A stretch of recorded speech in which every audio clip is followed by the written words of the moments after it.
Okay, so Michael, do you want Awesome. to tell everyone a little bit about you, and then Okay. we'll go forward? Um, well, hey guys, named Mike Greene. I've been a broker since 2017. Started prior to I did photography and graphic design. So it's a complete career shift for me. Never did financing, banking, nothing similar to what I'm doing right now. So I kind of dove headfirst into it. I just fell in love with the numbers and being able to help people, directly being able to help people with their situation. So that's kind of why I fell in love with being a mortgage broker.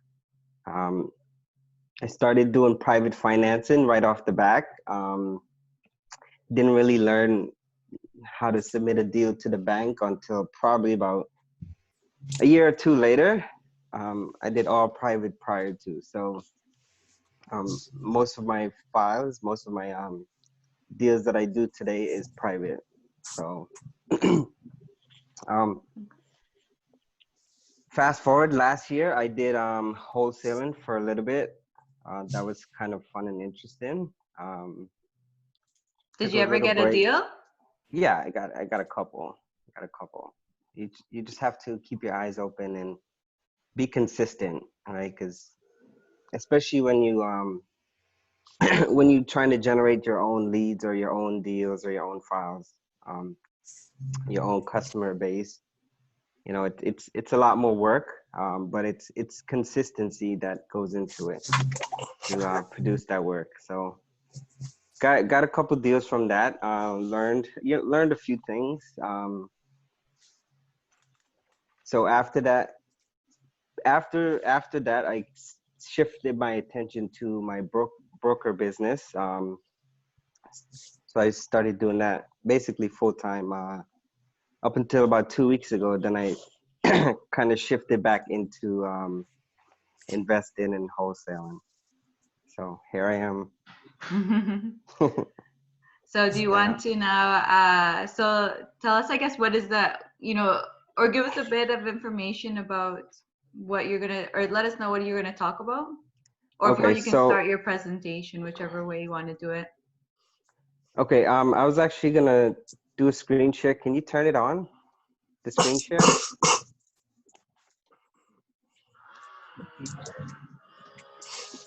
Yeah, I think Oh, you there have we the go. ability now, yeah. Yeah, I got it. Okay, so I did a little slide that I just want to kind of go through with you guys. Okay, you guys can see this? Yeah. Yeah. Okay. So sorry. So this presentation that we're going to be doing today, it's basically on Purview and how to use Purview in the sense of analyzing deal and looking at deals when you're doing real estate investing.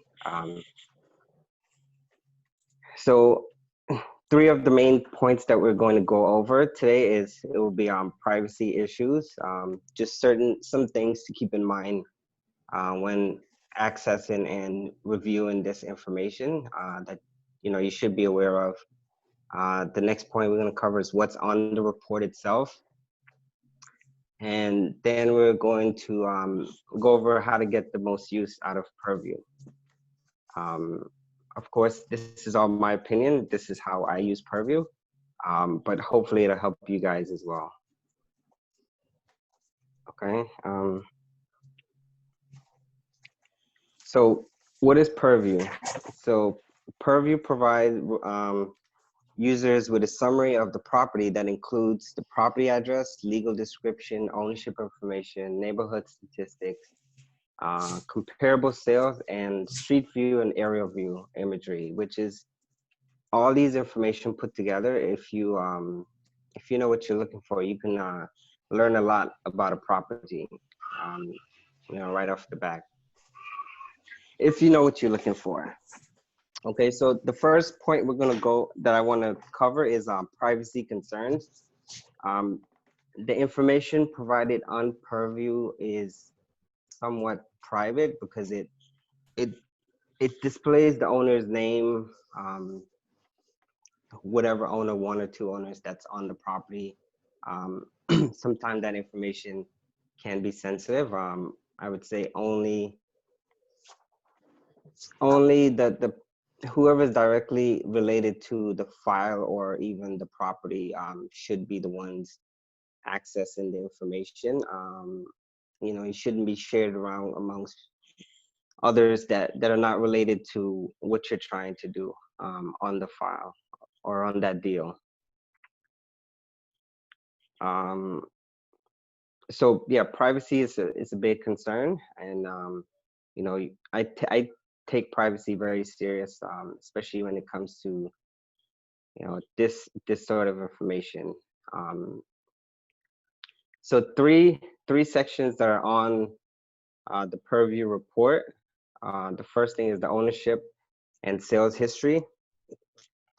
Basically, this is a snapshot of when the property was purchased, the owners that's registered on title, how much money was registered at the time the home was purchased, and whether or not it's a private lender, a bank lender. You're able to tell all that information in the first section. Then the second section, they have an estimated price. It shows the equity remaining in the property.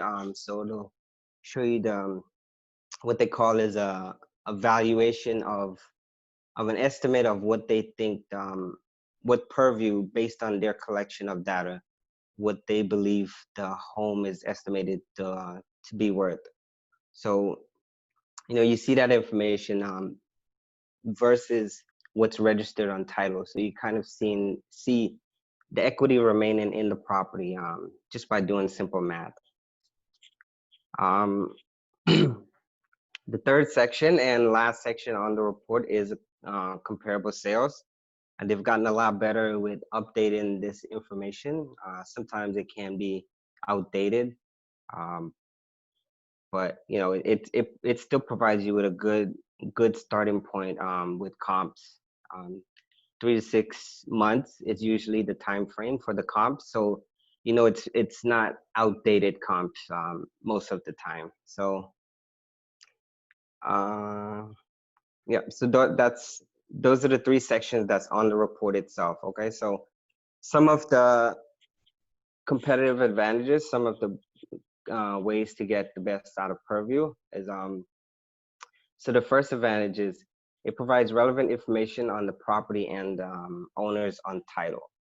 Okay, this is relevant information because it gives you a snapshot of really how the title was registered. Was it registered to a corporation? Was it registered to an individual? You know, is it one owner? Is it two owners on title?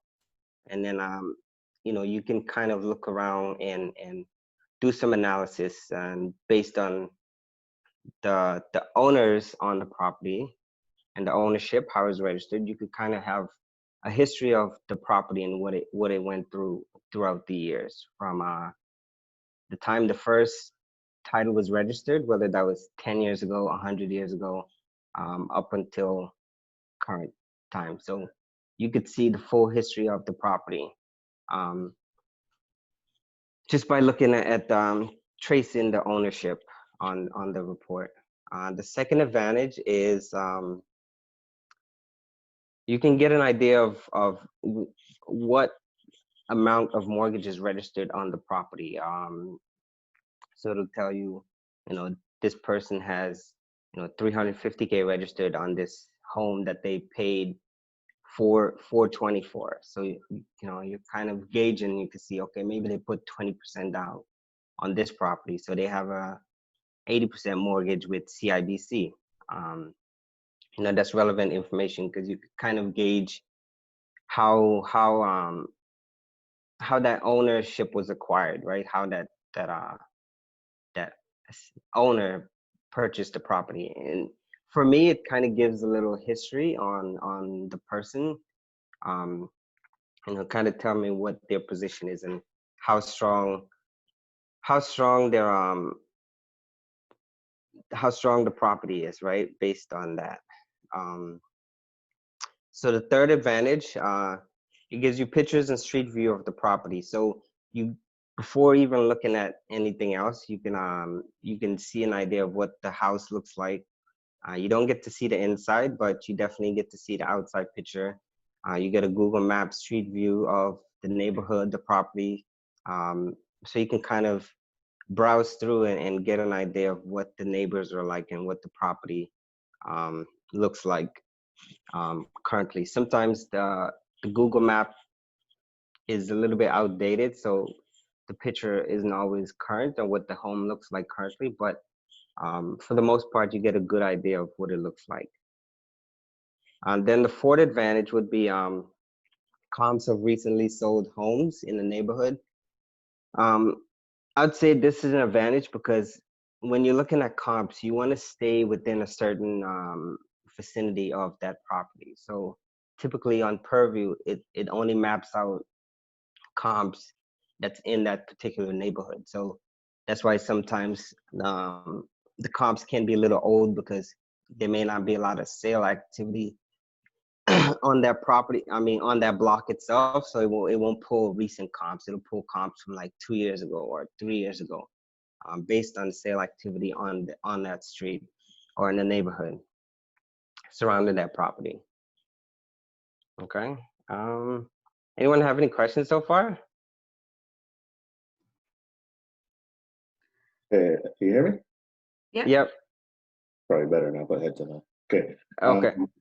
What about this tool? Is it good for commercial and residential? Like, is it good for multiple? No. So that's the thing. Purview, you can use it for commercial, but what I find a lot of times is there's not a lot of comparables when it comes to commercial.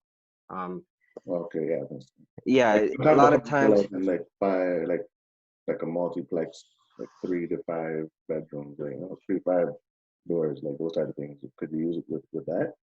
Yes, you could definitely use it. You still got to run the numbers for the revenue and all that, but it's good, I guess. Like, right, you could use it as far as like I said, you can get a snapshot of the history of the house, the ownership. Use it in the same way.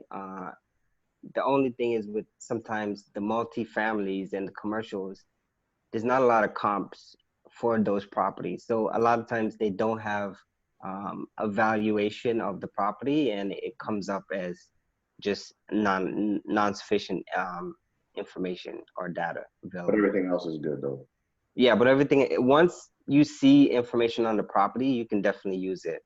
Okay. Right, ownership, title, how much the mortgage is registered, all that's very relevant information for every deal.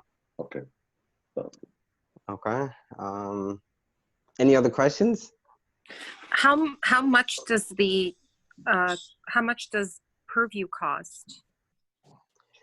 That I don't know. I know that I get access to my brokerage. We're signed up automatically. That's part of our monthly fee that we pay for. But we get about 100 pulls every month on average. I think they said it's about $20 a piece. So yeah, around $2,000 to $3,000 a year, I think, membership. Yeah, individually it's about $20. Yes, that's correct. But my brokerage, we have it signed up where we get 100 pulls a month. So I guess I get it on the discount. Mm-hmm.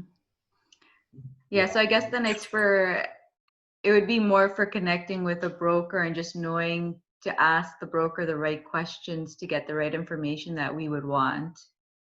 Yes, exactly. Now actually, Michael. Yes. Do you use Purview in conjunction with a comp realtor to get a more holistic Yes, picture? yes, I do. Yes, I do. 100%. And that's one of my other slides. Like, Purview is my last step. I don't go to Purview first. Oh, okay. Believe it or not. I know that might come as a surprise to a lot of people, but really I don't start with Purview first. I always start with Purview last. Okay. That's good. Just because sometimes it's good to get an idea, a snippet of what's going on with the property before you prejudge, because you can use Purview and be biased, right? If you're just relying on just Purview alone. So it's good to gather other sources of information and just compare everything and paint a whole picture of the property, because you really can when you gather the right information.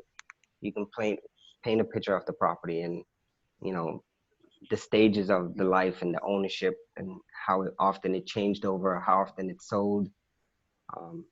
So yeah, Purview is my last stop. Now, this is my first time hearing of Purview, actually. So Okay. is it only used by brokers, or can it So be accessed by the general public too? Purview is made for brokers and lenders specifically. I'm not sure if the general public has access. It's expensive. I think it's lawyers expensive. would probably also have it too, don't they? Because they use it to check Yeah, on title. because lawyers lend as well. They're lenders, most lawyers, or at least have access to their clients who have money that wants to lend. So I'm not sure if they do have access, but I'm pretty sure they can get access if they want. I literally just got set up on Purview a couple weeks back. Mm-hmm. And our brokerage doesn't supply it for free, but we get a hell of a discount. I was talking to,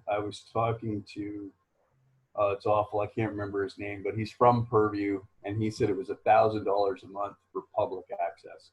Wow. Yeah. Yeah.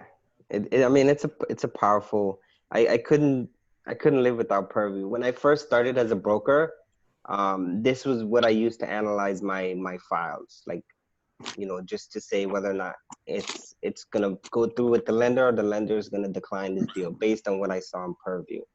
So it was my reference point for when I even today I still use it, not as often because I've gotten better at accessing resource and you know, finding resources. So I try not to rely too much on Purview information, only when I need it. When I don't have enough information on the property, then I'll just go to Purview because I know Purview would have it all. This is my approach when I'm looking at a file or a deal or a property, however you want to say it, but this is my approach. So the first thing I do is I start with Google. I search, I put in the address and I see what comes up on Google. A lot of times you'll be surprised what Google has on that property and can tell you about the neighborhood. So what I usually do, when I Google the address, I look for anything that's relevant related to that street name or that address. So sometimes they may say, oh, on Princess Street, there was a fire, 2 doors down. Or on this street, there was a shooting last year. Or on this street, there was there was a drug bust a few days ago. So, and I've actually come across that information quite often when I do my search. It's not always bad like that, but it's usually, I'd say 6 out of 10 times I'll get relevant information on the property on Google. Just scroll through Google. Sometimes it's just asking the right questions and looking in the right places. Google knows it all. It has everything that's related to the property would be in Google because it keeps a record of everything. So So what are that the would be the questions first. you ask on Google? Well, it depends on what you're looking for. So if I'm looking for, let's say I Googled the address. So I'll give an example. So one of the properties I was looking at last week, when I Googled the address, it came up not on that same property, but somewhere along on that street there was a drug bust. So that kind of gave me an idea of what the neighborhood have to offer, right? So sometimes I may want to know, okay, this property is a bungalow. What would zoning look like in this neighborhood or this property? So I'll look up, okay, zoning map of this area, and then I'll zoom in on that particular information. Try to find everything around that zoning or what I need. You know, sometimes I may look at, okay, would it be easy to convert it to a duplex? Would it be hard? Are there any other duplexes? You know, those sort of things. So, yeah, Google's usually my first stop on the list. If I don't find anything on Google or online, then I'll reach out to my network, right? I'll look in other places. Like I said, I'll look at the zoning. I'll look at maybe the municipality, see what's going on in that neighborhood. I'll look up rental information. What's rent like? You know, what's the average rent in this area, this neighborhood? So, and particularly related to the property, I'll just reach out to like my realtors. Shervin's one of them, and I'll say, hey, you know, what can you find me on this property? Can you find me any information? See what they have, and that would be my second stop. So based on what I gather from those two first steps approach, then I'll move on to Purview. And I don't always pull Purview. Sometimes in the first two steps, I get enough information that I need that I just determine, you know, okay, this is not a good property, move on. Because I don't want to waste my Purview pulls on, you know, a property that may not be worth it. Right? That's really my whole approach. Like Purview, it's precious, so I am going to treat it delicate and use it wisely. Like, cause like I said, there's so much free information if you look in the right places. So once I get the Purview, of course, Purview will paint the full picture, the full story of the property, will answer questions that it will, you know, that I may have that hasn't been answered as yet. I'll usually find it right in Purview. So that's my three approach that I take to look at any file or any deal. So just really best practices when using Purview. Really the whole goal is of what we're doing as investors and being in real estate is it's relationship-based business. So what I would suggest is build a relationship with one or two brokers that you get along with, you have a good relationship with, and you know, just work out a partnership, work out something with them to where, you know, you can use them often. It doesn't feel like a burden. You can approach them to pull files for you or pull addresses for you, and you know, you guys can work together cohesively. Another point I would say, don't share the information with anyone that's not related to the file or the deal. If it's the owner, of course, you can give them a copy of the report because it's their property, but anyone else that's not on title, not an owner, technically is not supposed to get access to this kind of information. Okay. So that's one thing I take very serious is just privacy, because you never know what information you're giving out and to who. So that's why I say in step one, build a relationship with a broker that, you know, you get along with, and then that way it doesn't seem so bad, right? You have that relationship, that broker knows that, okay, you're being careful with the information. At least they're assuming you're being careful with the information and you're not, you know, giving it out to everyone. Yeah, well, I guess by then you built that relationship that you would each other know what are each other's like what that person is, what kind of investor he is, or what the purpose of what he's grabbing that information Exactly. for. Exactly. And that's important because you don't just want to just be pulling report and just giving out report to any and everyone, right? So definitely use caution when using Purview.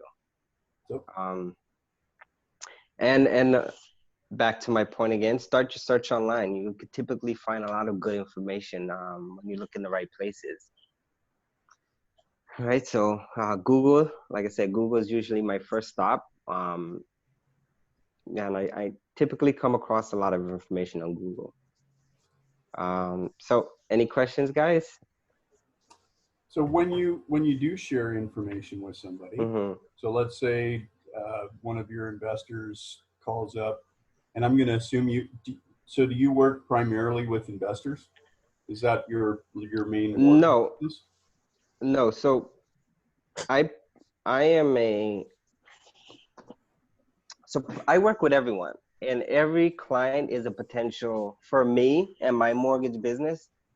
I look at every client as multiple sources of income and multiple ways of helping that client. So my approach is when I get a client who, let's say, they own 2 properties maybe, and maybe they're looking to refinance or they're looking to sell one of the properties.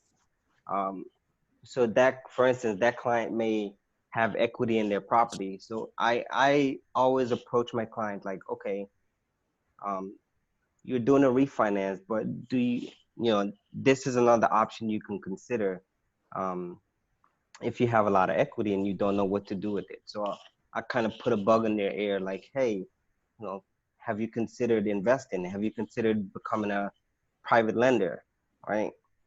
So Nice. every client, I do that too. I analyze their situation and how I can best help them in multiple ways, right? Not just getting a mortgage for them, but also how can I help them? Maybe, for instance, one of my clients, he's on his path to becoming an investor. So, he's asking me tips, lawyers to connect to, those sort of things. So I pass along his information to my contacts, right? To my lawyer to help him along that process, right? So I'm using my resources as a tool to help others. Yeah. And just give as much, like my whole approach to what I do is give as much information as possible, right? When you give away, you automatically receive. Yeah. So that's basically my approach. So every client, I try to figure out how I can help them in one way or another. Anyone else have any other questions? I have to get going to a house inspection. So, Yeah. I wish I could stay. But all right. Michael, maybe I can connect with you a little later. You're coming on late too. Gee, where were you? Because I had another property that I was at. I have 3 properties this weekend. Actually, a Okay. little bit She's more. a busy lady. I At see. least this weekend. I did. Okay. A lot of things fell on my lap this week. It's been a bit of a whirlwind. So sorry I was late because I was at another property and I have to go to another one right now. So I'll connect with everybody else, and nice to meet you, and hopefully you and I can connect soon. Yes. I look forward to that. Likewise. Bye for now. Bye, Hey, guys. everyone. Bye. Take care. Bye. Bye. Hey, Michael, I have a question for you. Yep. Just in regards to the privacy issue. Mhm. From my understanding, I was talking with my real estate lawyer, and because I was looking at a particular property and had some questions for her, and she suggested, under normal circumstances, if we weren't in this COVID situation, I could literally go down to the city hall, go into the land registry office and the property tax departments, and I can gather, in regards the information about a property, almost everything that I need, except for comps, of course, for free in the registry offices, and because it is what they consider public information. Public information.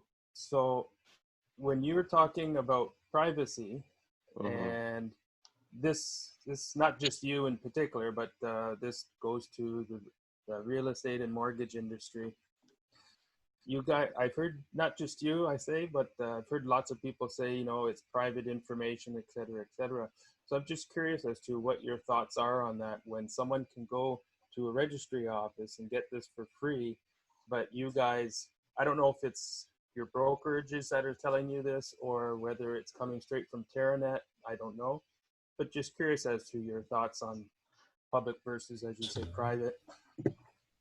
Yeah, I mean, it's on Terranet as well. They announce on there that not to share the information with maybe another coworker, another broker, or something like that. But yes, you can go to the registry office or downtown to city hall and go ahead, Darren.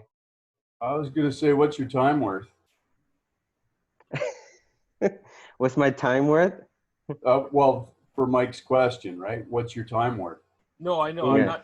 I'm not looking at it from that perspective. I understand the value of time. I'm just curious as to If you can go get it. concept of a Right. private, so-called private information, when really it's all public information. Private in the sense of when there's money involved, right? So yes, you can go down to the city hall, but it's not just a walk-in process. You can just walk in and walk out with the information, right? You have to maybe stand in line, go through, sign up, whatever. I'm not sure if it's free. I don't think it's free. I do believe you have to pay to get that report. Yeah, I at think least you with have all to the pay for information, that. at least with all the information that's provided on Purview. Maybe the land registry might just tell you the address and the tax number or something like that, right? But as far as Terranet's concerned, they do stress that you be careful with the information that's provided on that property. So I mean, and I hear what you're saying. You can absolutely walk down the city hall and get all that information, but the average person that will do that, it's not typical. So, and I Mike? get what Dwayne is saying. What's your time worth? Are you gonna spend that time to go get that information, or you just click a button and get that information? And then There's no disagreement with you on that aspect. I do agree. It's much easier for you to access it that way. I'm not questioning that at all. Right. I was just curious about the privacy issue. Yeah. Have you done it Awesome. before, Mike? Have you gone to the land registry? Because I thought you also No. had to pay. When I search online, Yeah, you do. you had to pay. Yeah. But the information when the land registry gives you, is there a fine print that says this is private information too? Maybe they say the same thing. I've never seen it before, but yeah. I haven't physically gone there myself. I was going to, what was it, last week? I was thinking about doing it because I have been told before. And that's when I talked to my lawyer, and she said, as far as she knows right now, because of the whole COVID thing, the registry offices are closed to the public, but under normal circumstances, she says, yes, you can go down, you pull in the property address. It'll, like, if you do it online, you can do it, but it's only very limited information. So they force you to go down physically, and you would be able to see all the information. They don't like you, how did she say that? You can write it all down if you want, for the example, the information you want, or if you have your phone, just take a little picture of it and away you go. But you would get the detailed information. yeah, They won't give you a copy of it. Yeah. Yeah, you take a picture of it. That's what everybody does, just takes picture. Yeah. That's cool. So, but this falls under freedom of information. This is freedom of, it's not private. Like you still got to do work to get it, but you could share it with people. It's not. I don't think the city tells you when you go do it that it's private, because there's some law called freedom of information. Like I can go and look you up if I went to the city hall and and Sure. try to find information, right? That's what they do. Some tenant landlords, like they'll go to the city hall and say, hey, what does this person have on their name? Yeah. Right. So it's just freedom of information. Just certain things like your SIN information or your credit card, like those are privacy type things. But when it comes down to the other stuff, we kind of got a lot of information you can get. Like I've seen where it shows my mortgage information and everything right from the city, not even Purview. So it's yeah, that's usually on the impact report as well. That too, yeah. But it is public. It is public, but you know, you probably they don't want you sharing with everybody. How much money they're gonna lose, right? Yeah, basically. It's money. It's not something out to the money, but you obviously want. I'd rather use Purview than go to the damn city hall, right? So that's probably why they're saying private, or just keep it within your circle, because your circle, right? Yeah. Yeah, that makes politics, sense. right? Politics, you know. Yeah. Politics and money. Yeah, money always calls. Okay, if you guys don't mind, I'm gonna do an example. Like I have a Purview that I want to show you guys, and just kind of dissect the information, and that's on there. Your house, of Yep, course. sounds good. Alrighty, appreciate it, guys. Okay, so this particular Purview that I'm doing came from Luke, one of his wholesale deals. So I'm just gonna go through that that report. So typically right here, it will have the property information, the property address, the PIN number, the area, square meters, everything. And then you get a picture of an area view of the property on the left, and then typically a picture on the right. This one in particular is covered by the trees, but there's a house behind that tree. What's the PIN? What's PIN for? PIN is just when the property gets registered, that's just the number they assign to that registration. So that PIN is what everyone pulls, like Impact pulls that PIN number, maybe the taxes, city, everything pulls that PIN number, which is directly related to the title of this property. So it's different from the roll number. Yeah. The PIN number is directly related to like the registration of this property. See that yellow where it's circled off in the yellow? That's the PIN number basically for that. So within that PIN, it has the square meters, the perimeter, you know, whether it's a single family, detached, all of that. So you can kind of see the zoning on here. It's not clear cut, but you know, it tells you it's a single family, or it may say a duplex, or it may say a triplex. So you kind of get an idea of what class the asset is in. Then right here, directly below, you'll see ownership and sales history. So right here, this very first sale history section is, it'll tell you from the very inception of the property until modern day, as far as the mortgage being registered. So based on this information, this report here, this property, they blocked out some of the information. So this property was registered in 1997 when it first was built, and it was registered for $141,000. Okay, and then that's when the title got transferred, maybe from the builder to the owner. So it'll show you transfer of title. So the second transaction on this property was in August of 2009, and that value, the property was considered to be worth around $237,900, and that shows a transfer of title. Okay, typically it gives an estimated value right below that, which is this right here. So this estimated value is what they call an automatic valuation. It's basically all of your comps put together, and then they kind of calculate mathematically an evaluation. So the estimated value of this property is $377,600. So what can you do with this information? So what I typically do is so right here, if you look where it says estimated equity estimate, that's really telling you based on the value and the mortgage registered, the estimated equity on this property is $144,000. Okay, so you do basic math. 233 is the mortgage registered with CIBC on this property. So there's estimated equity of 144. Now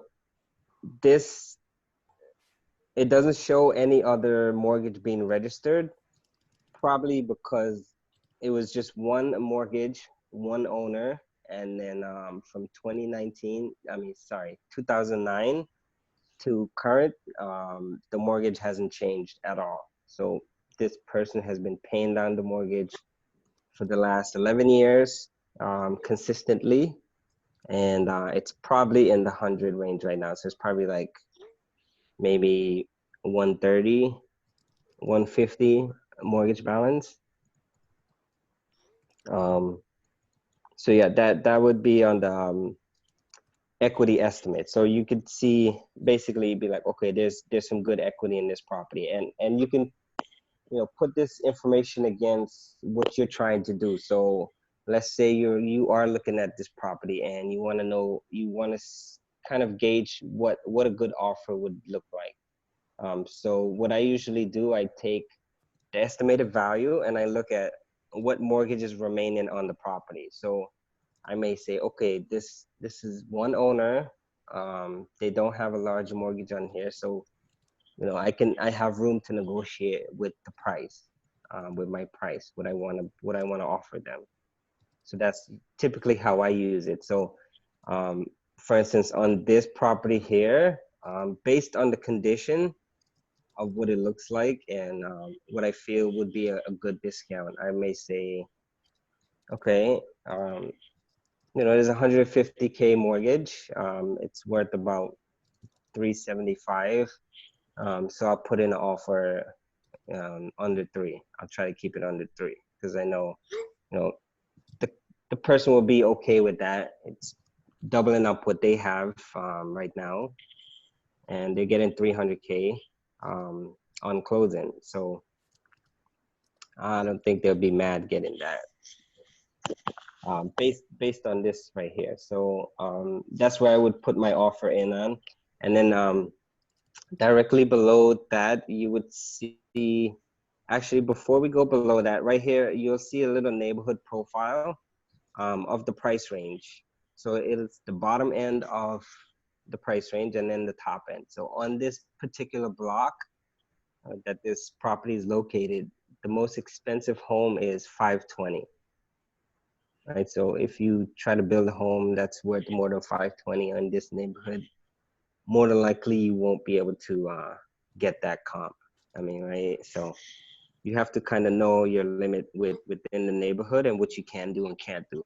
And this is a good little tool to use to tell you. So if you see that this is for instance, let's say this is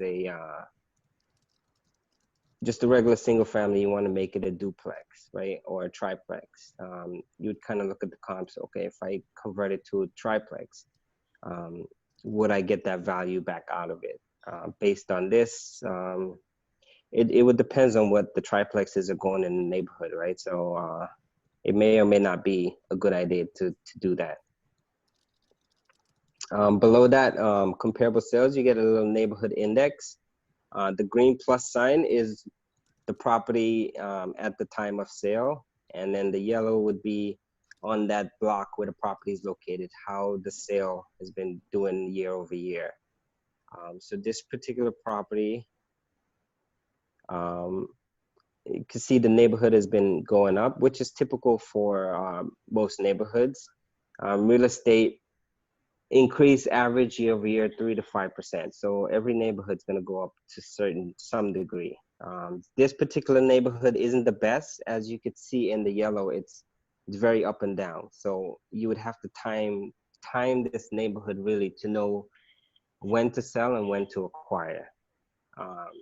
So for instance, let's say in 2018 you chose to buy in the beginning of the year, buying high, or yeah, where the price is a little bit high,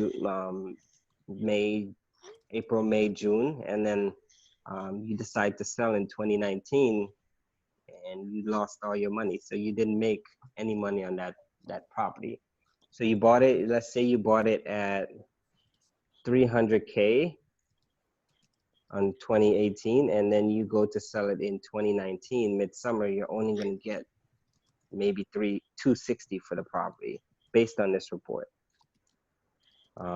So, you know, it's about using the information you have to come up with a decision, or come up with what you want to do, and get a clear picture, you know, of what to expect, especially on these reports, what to expect on the property, right? So yeah, the neighborhood sales on this block here particular is not the best. It's very up and down. The blue is typically what you want to see.